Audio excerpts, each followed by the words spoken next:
basically, from what I understood from the surgeon, I forgot, I think it's the C4, C5 disc that pushed into my spinal cord, and the one below was following suit. There was a small fracture to the back of the neck, and the nerve was being compressed. And basically, I mean, I found out later that how close I came.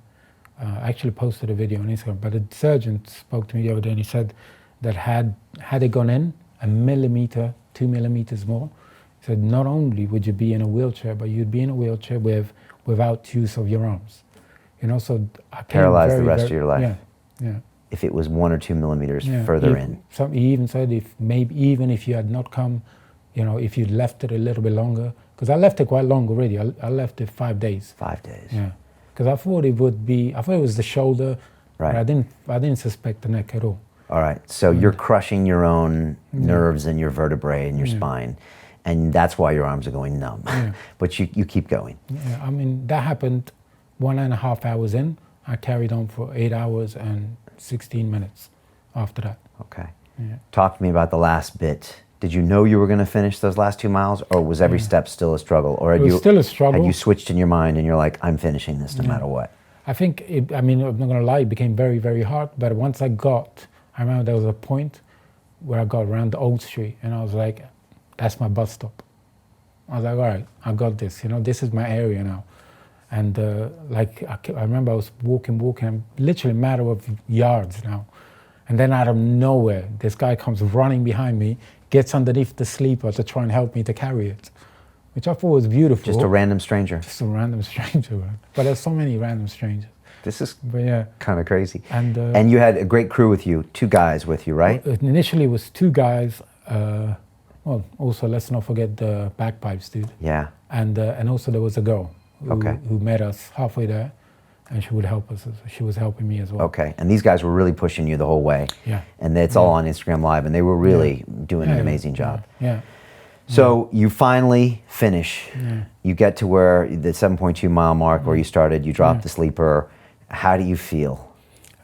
Initially, like pain.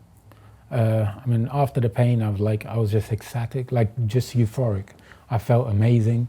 Still, I couldn't move my arms, and I mean, I've never felt anything like that, but I wasn't too worried because I thought I'll go home. You know, I'm not in an ambulance. So I thought, okay, you know, it'll get better. And my friend, I remember my friend cooked, I think we got some honest burgers, some food, and I couldn't eat it. So he had to feed me. And then he was like, look, I have to go. You're going to be cool? And I was like, yeah, I'm good. I'm home, you know.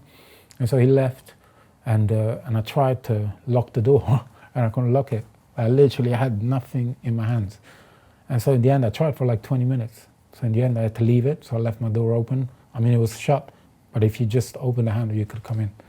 So I left that, and I tried to go to the toilet. I couldn't undo my trousers, and it was bad. I had to go. And I was trying my hardest, couldn't do it, and basically just soiled myself. Then I went. By then, my feet were bleeding. The injury that I sustained to my nail started to basically ripped apart. Blood was coming from there, but I couldn't tend to anything because it's not just the dexterity, but there wasn't any touch. Wow. I couldn't feel objects in my hand. And so in the end, I tried everything I tried. I was struggling, so I just went to bed. You know, and I lay down in bed and I thought to myself, everything will be better in the morning.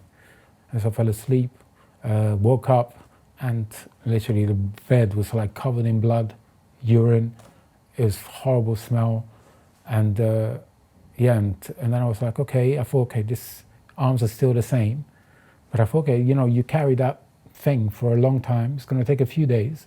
So I kind of rationalized. Also, it was bank holiday weekend. So I thought, okay. So I went up, I met up with a friend who I saw in the march, and we went to get some food in a pub. And I remember I was eating, and I couldn't lift it up. So I was eating like a German shepherd, you know, into the bowl. And at that time, still I wasn't worried. And I mean, it got to about Sunday, and still the same.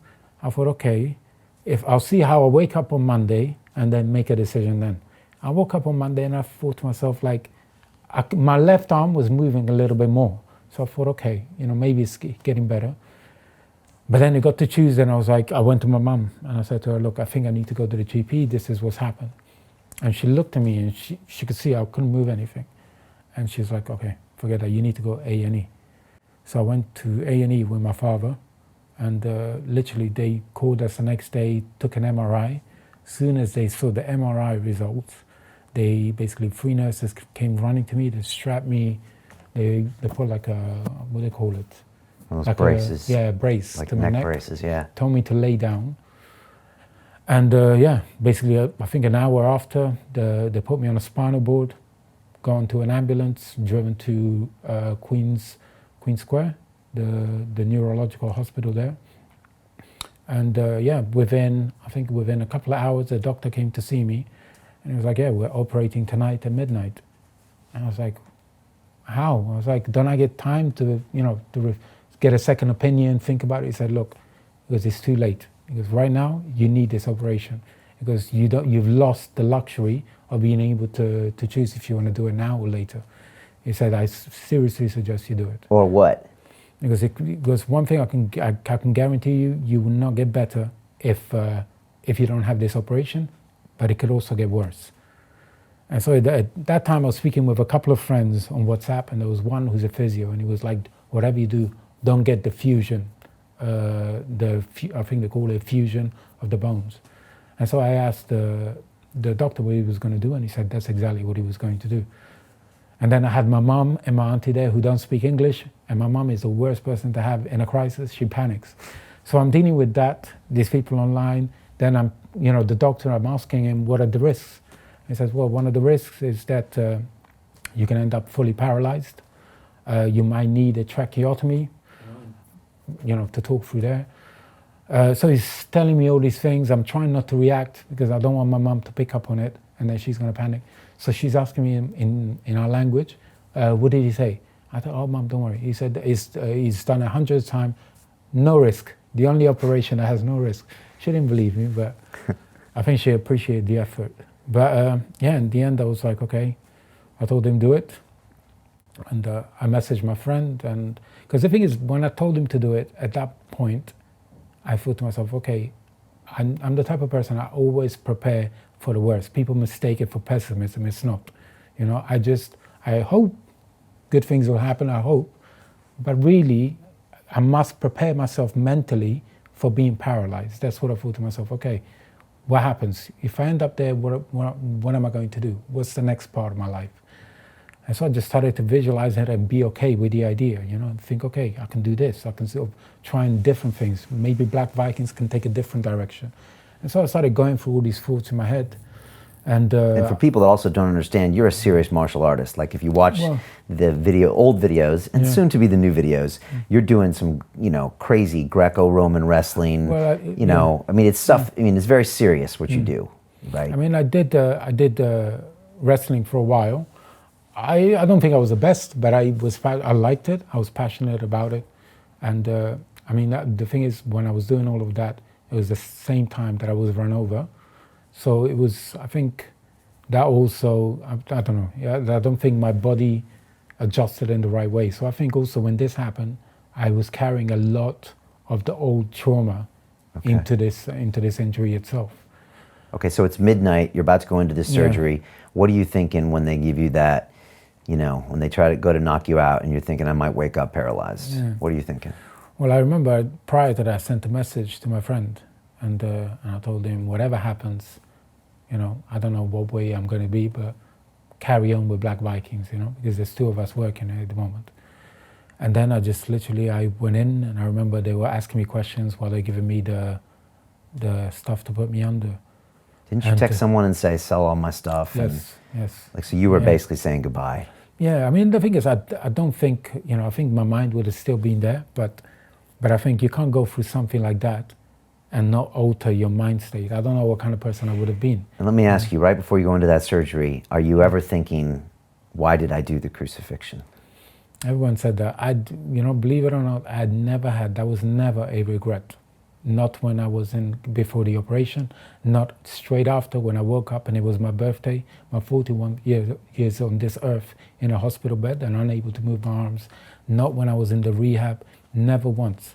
Because the way I saw it is, you know, like I've tried for a long time with Black Vikings, and I said the most important thing is not, when I say this, I don't mean it how most people perceive it, but I'm not the important thing. The important thing is Black Vikings. That must grow. And you can only do so much by just putting in work and, you know, and passion. At some point, a sacrifice must be made, you know? A risk must be taken.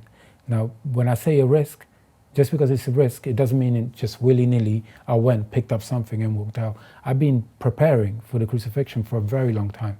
I've been doing death marches, training outdoors, cold baths for a very long time.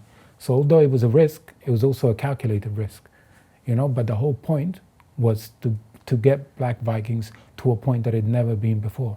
And it needed a sacrifice. Sometimes sacrifices can be mental, you know, sometimes physical, but for it to get there, something had to be made. And that's what the crucifixion was.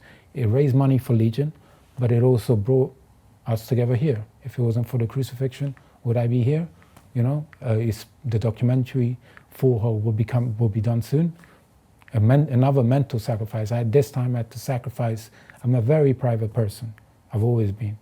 But with Full Hole, I've had to, you know, mask off, armor down, and just reveal yourself. And that's nothing more frightening than that. But if I'm not important. What's important is Black Vikings and the vision. And I need to get it to a stage where, you know, it becomes its own entity, separate of me, where people can come in. It is a community where, you know, no leader, just a community, you know, and this is the first part of it.